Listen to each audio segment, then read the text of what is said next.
Okay, so for today's dinner, I'm building it around a 3.5 pound corned beef brisket and 2 large baking potatoes. I'm gonna make dinner in the slow cooker for the most part.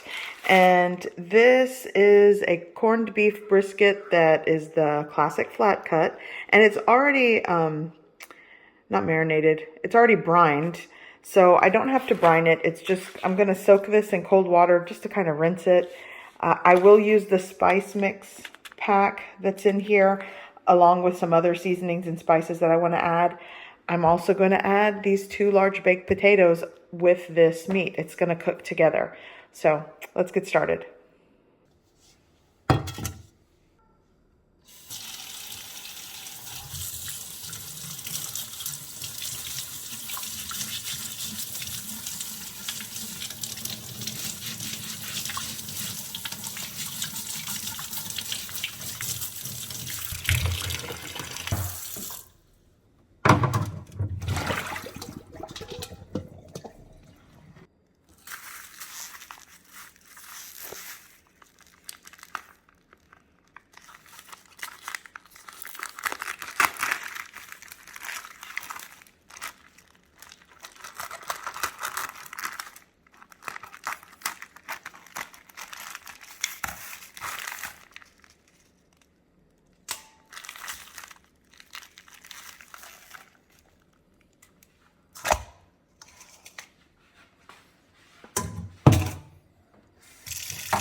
Okay, so I am going to season the brisket. You could just, season it with the seasoning packet. I mixed it with some cracked black pepper. Season your brisket how you like. You could use store-bought rubs, things that you like. So I'm gonna go in with some garlic powder,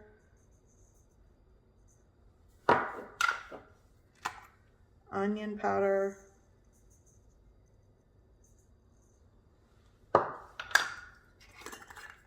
I like paprika. This is actually smoked paprika. Regular works. And then, the pepper and okay. So that'll be that part. And just kind of, there we go. And then now I'm going to season the top side here. And I'll season it the same way. The onion powder, garlic powder.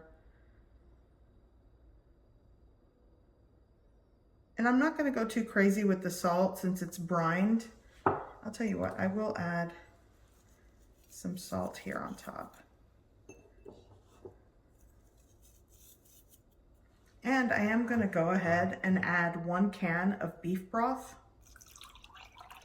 This is a 14-ounce can of low sodium beef broth. If you're doing this on a low setting, you probably don't even need liquid. It'll render its own juices over time. I'm gonna go ahead and go in with my garlic and onion powder.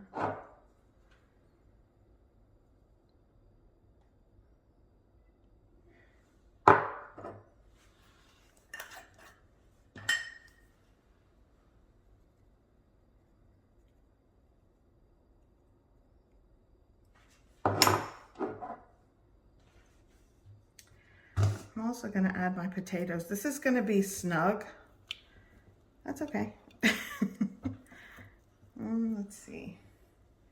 And I didn't even poke holes in the potatoes, which is fine. There, is this gonna work? This will work. This will work. I'm gonna make it work. Now go over with the rest of the spice mixes. If it gets on the potato, that's okay.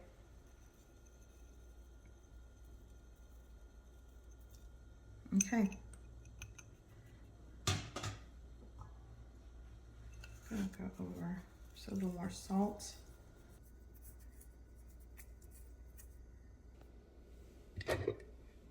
Okay, so I'm gonna place the lid on.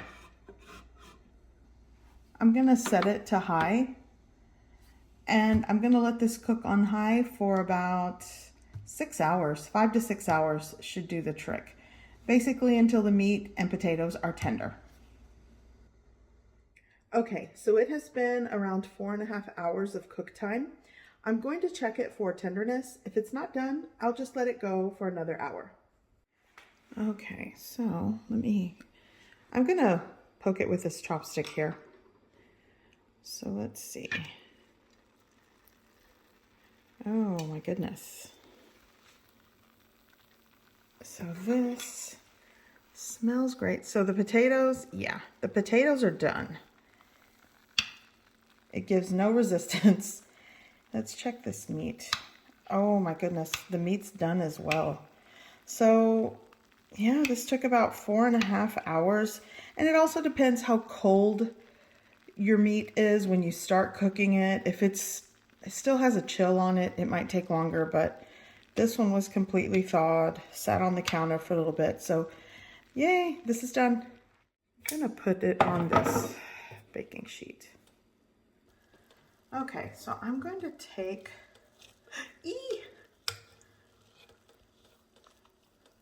my potatoes are super soft. You know what? I'm gonna put it over here on this baking sheet. Right there, these are big. Oh my goodness, here we go. Okay. Now, let's see if I can get this out without it falling apart. Let's see. Oh my gosh. This is so good. Yay. Super tender and flavorful. Here we go. Okay. So I'm gonna let that rest for a little bit. I'm probably gonna put foil over it before I slice into it. Okay, so I am going to make sauteed cabbage to go along with this dinner or meal. So I'm just gonna cut around the core of the cabbage. And then I'll just give everything a rough chop. It's gonna be easy. You know what? And I'm gonna peel these leaves off. And I will use these leaves, by the way. I'm actually gonna place them back into the bowl for now. Okay.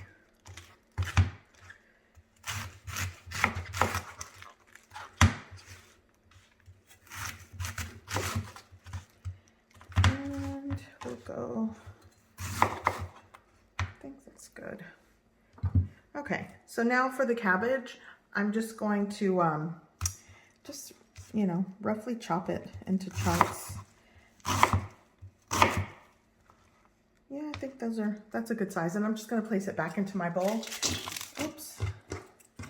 And for the larger leaves, I'm going to do the same thing, just kind of roughly chop them and cut them. But I am gonna cut these a little bit. You know what? I'll cut these a little bit smaller because the outer leaves are kind of tough. So I will cut these smaller.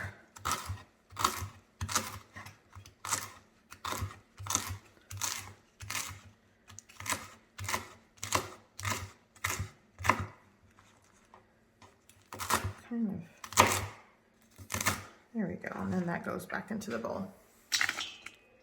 Okay, so I'm just going to repeat the process for the rest of the cabbage.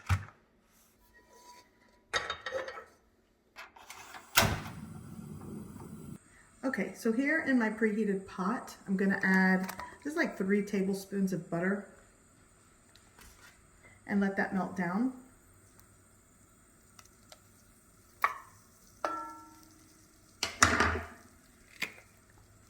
I'm also going to add like a tablespoon of minced onion, the dehydrated onion. You could go with half of a small onion, a fresh onion, that works.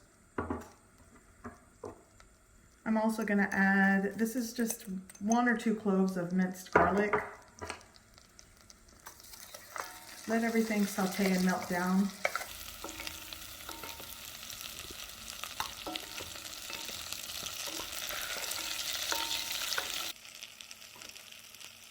I'm going to add my cabbage and try not to make a mess.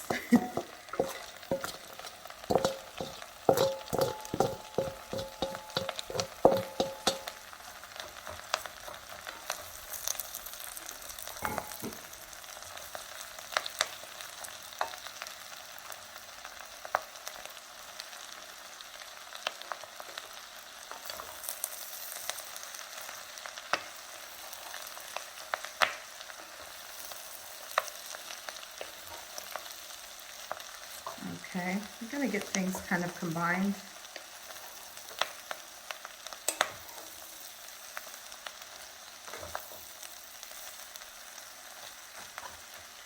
Okay, so I'm going to go in with salt. Depends how much salt you want. Maybe like a half teaspoon to start. A shake of paprika. I'm going with some smoked paprika. Cracked black pepper.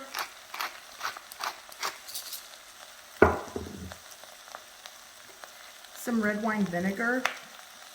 Maybe like a tablespoon. Pinch of sugar. Give it a stir, saute, and then I'm going to cover with the lid and let it continue cooking over a low, medium low to low heat until it's soft and tender.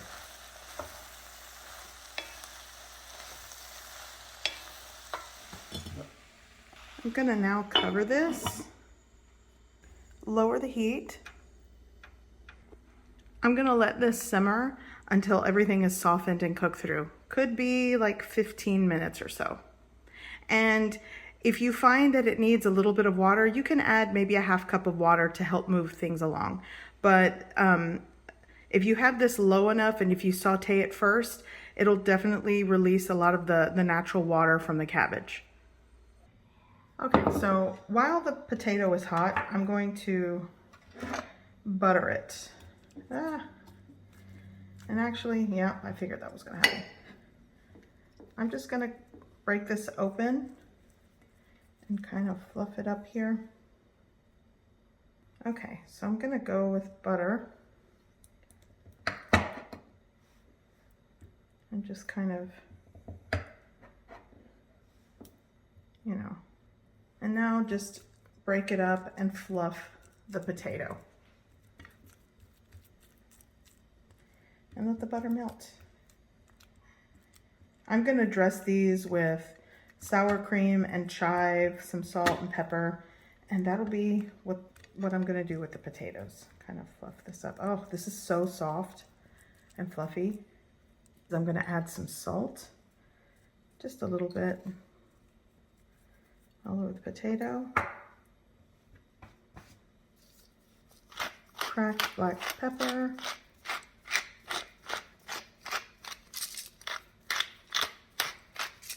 I'm gonna add some sour cream. This is actually Mexican sour cream. Use what you've got, as I always say. And I'm just gonna dollop that. Right, you know what? I'll do it right like that. Okay. Now with some chives on top, and that's the potatoes. And 1 large baked potato will serve 2 people. I'm gonna give half on one plate, the other one to someone else. Okay, so now I'm gonna slice into the meat, and you gotta go against the grain here. So this first slice, I'm gonna go this way. And as you can see, it is so tender. I gotta try. Okay. So just keep slicing. I like them not super thin. Yeah, so what I'm gonna do, the top part kind of goes a different direction. So let's see. Oh, that works.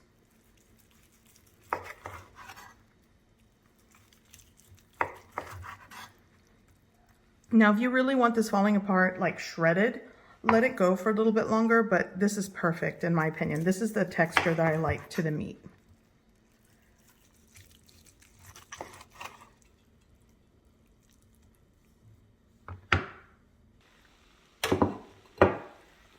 Okay, so my cabbage is done. It smells so good. The smoked paprika is a great way to get that smoky flavor when you're sauteing cabbage instead of using like something like bacon. I'm gonna serve a little bit more on the side here.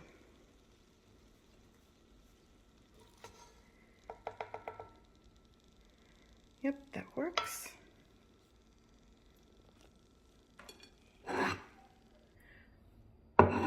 Okay, so here's dinner.